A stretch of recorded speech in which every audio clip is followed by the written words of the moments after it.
Morning students, आज हम करेंगे वर्कशीट नंबर 33 जो कि 18 सितंबर के लिए बनाई गई है। और ये आपकी जो गति आप चैप्टर पढ़ रहे थे उसमें आगे कैसे हम ग्राफ के थ्रू त्वरण को ज्ञात कर सकते हैं ये बताया गया है। पिछली आपने जो वर्कशीट थी उसमें आपने ग्राफी प्रदर्शन द्वारा ये समझा था कि हम अगर वस्तु की दूरी समय ग्राफ को लेते हैं तो उससे हम वस्तु की चाल निकाल सकते हैं। इसी तरह से अगर ये क्वेश्चन पूछा है जिज्ञासा ने ज्ञान से कि कैसे हम इसको आगे निकाल पाएंगे, अगर हम वेग और समय का ग्राफ बनाएं तो क्या हम उससे त्वरण को ज्ञात कर सकते हैं। तो इस वर्कशीट के अंदर हम समझेंगे कि किस प्रकार से वेग और समय का ग्राफ जो है वेरी करता है और कैसे हम उनसे त्वरण को ज्ञात कर सकते हैं। ओके बेटा, तो ये देखिए कि जैसे हमने दूरी समय ग्राफ से दूरी हमने कहाँ ली थी, इस पर वाई एक्सिस पर, और समय लिया था एक्स एक्सिस पर। दूरी और समय के ग्राफ से हमने वेग निकाला था। इसी तरह से हम ये वेग और समय का ग्राफ लेते हैं और वेग और समय के ग्राफ में समय वही रहेगा।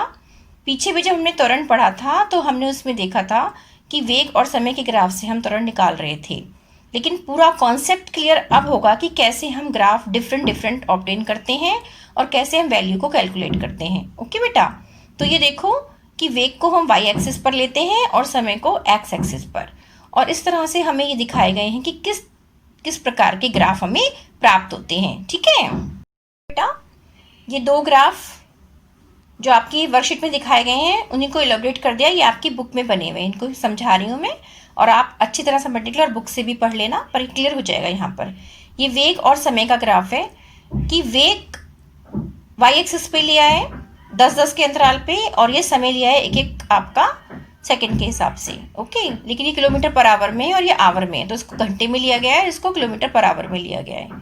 फाइन, तो ये देखिए कि वस्तु का जो वेग है kilometre per hour 40 kilometre per hour के वेग से वो लगातार चल रही है, वस्तु का वेग नहीं परिवर्तित हुआ। इसका मतलब समय के साथ वेग नहीं बदल रहा, तो ये वस्तु त्वरित नहीं हो रही, एक समान चाल से चलती जा रही है। पर अगर हम इस ग्राफ को देखें, ये देखिए यहाँ पर वस्तु का कोई वेग नहीं, यहाँ वस्तु का ऑलरेडी पहले से चलती हुई वस्तु थी 40 किलोमीटर पर आवर की स्पीड से। अब यहाँ पर क्या है कि जीरो है, मतलब वो रेस्ट पर है, विराम अवस्था में है, अभी कुछ नहीं चल रही है वो।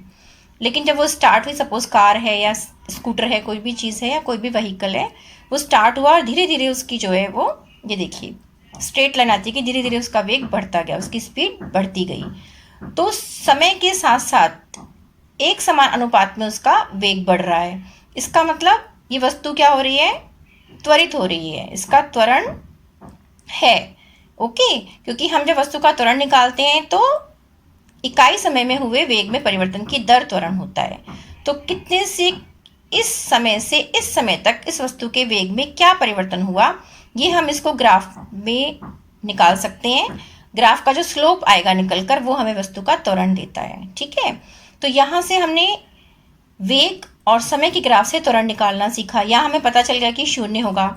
इसी तरह से दो और पिक्चर आपके उसमें दिखाई गई है, वो हम देखेंगे। देखिए ये भी बुक का ही पिक्चर है, इसमें यहाँ से देखिए आप, यहाँ पर वेग उसका 20 किलोमीटर पर आवर है यहाँ पर भी। ओके, तो 20 किलोमीटर पर आवर से वो चली और वो फिर धीरे धीरे उसकी गति कम होती गई उसकी चाल, और लास्ट में जाके वो बिल्कुल रुक गई। तो ये क्या हुआ, रिटार्डेशन, यहाँ पर मंदन हो गया। पहले तेज गति थी, फिर धीरे धीरे उसकी गति कम हो गई। तो समय के साथ साथ वेग तो बदला, इसका मतलब क्या है, यहाँ पर त्वरण तो है, पर वो कैसा त्वरण है, त्वरित होकर ना वस्तु क्या हो रही है, मंदन गति हो रही है। तो मंदन है ये एक प्रकार का। ठीक है, एग्जाम्पल पीछे भी आपको समझाया था। अब इसको देखिए, ये असमान, ये दोनों ही असमान, ये असमान गति है। ये देखो पहले उसकी कोई वस्तु स्थिर अवस्था में थी, बिल्कुल विराम, फिर वो चलनी शुरू हुई तेज चाल से, अचानक बीच में जो है कुछ ट्रैफिक आ गया, कुछ भी था, तो वो उसकी स्पीड स्लो हो गई। यहाँ पर वेग है ना, तो वेग कम होता जा रहा है, यहाँ से हम रीड करके बिल्कुल बता सकते हैं। फिर उसको खाली मिला ट्रैफिक, फिर वो उसने स्पीड बढ़ा ली, फिर अचानक से फिर ट्रैफिक आ गया, फिर उसकी स्पीड कम हो गई। तो ये जो ग्राफ है ये कैसा है, एक समान नहीं है ना, यहाँ तक एक समान रहा, फिर ये यहाँ से रिटार्डेशन हो गया, फिर ये त्वरित हुई, फिर रिटार्डेड हो गई, तो बार बार बदल रही है। इसका मतलब ये असमान गति का उदाहरण है। और यहाँ हम चारों ग्राफ, दो जो पहले देखे थे और दो ये, अब हम चारों को इकट्ठा देख लेते हैं एक बार। ये देखिए एक समान चाल जिसमें शून्य हमारा क्या था, त्वरण था। ये एक समान त्वरण त्वरित होती, ये मंदन वाली, और ये असमान त्वरण, कभी बढ़ रहा है त्वरित हो रही है, फिर मंदन हो रहा है, फिर त्वरित हो रही है, फिर वो गति उसकी कम हो रही है, मतलब मंदन हो रहा है। क्लियर।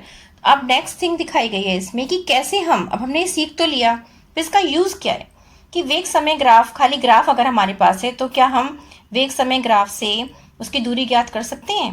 बिल्कुल हम ज्ञात कर सकते हैं। कैसे?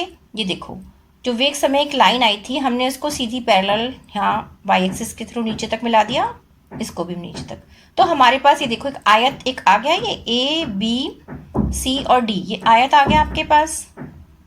ए बी सी डी जो आयत बनता है, इस आयत का क्षेत्रफल हमारा दूरी के बराबर होता है। अगर हमें ये ज्ञात करना है कि वस्तु ने कितनी दूरी तय की, तो हम इस पूरे आयत का क्षेत्रफल ज्ञात कर लेंगे। और क्षेत्रफल आपको पता है आयत का क्या होता है, लंबाई गुणा चौड़ाई। तो क्योंकि ए बी लंबाई ले लें या बी डी, ये समान है, पैरेलल लाइन है, तो समान की वैल्यू होगी और हमने यहाँ पर पुट कर देंगे।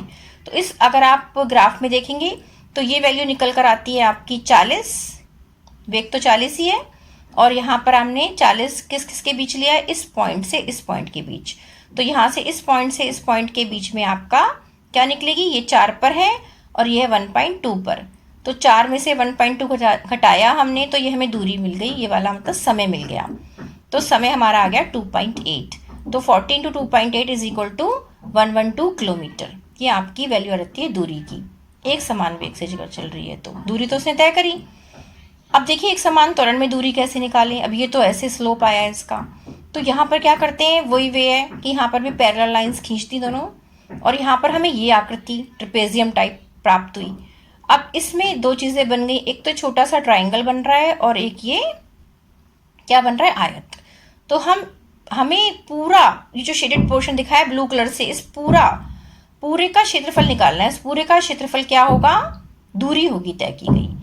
तो हम पहले क्या करें, त्रिभुज का क्षेत्रफल निकाल लेंगे और हम आयत का क्षेत्रफल निकाल लेंगे, उन दोनों को जोड़ देंगे तो हमें पूरा क्षेत्रफल मिल जाएगा। क्लियर।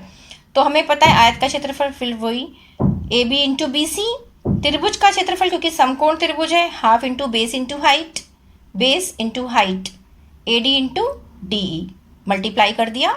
वैल्यूज यहाँ से पढ़ के पुट करी हमने, एक बिंदु से एक बिंदु तक की ये दूरी लेनी, ये नहीं पूरी यहाँ से यहाँ तक पढ़ लोगे, जिस पॉइंट से जिस पॉइंट तक आपने ये लाइन खींची है सिर्फ आपको वो ही मान लेना है, बहुत ज़रूरी है। और इस मान को आप थोड़ा सा और बड़ा करके देख लीजिए, ये देखिए इसमें दिखाया है, ये आप क्लियर देख पा रहे हैं अब कि ए बी का मान कितना हो गया, ए बी का मान कितना है, ये 18, 2 खाने कम है 20 से तो 18, और ये वाला मान कितना हो गया नीचे बी सी का, ये 20 है और ये 12 है, तो 20 और 12 के बीच की दूरी मतलब 8 रह गई। इसी तरह त्रिभुज में देखें, ये तो 8 था, नीचे 8 है तो ये भी 8 होगा। अब ये वाला निकालना है, तो ये देखो ये यहाँ पर लाइन कहाँ पर जाकर हमारी रुक रही है, 36 पर।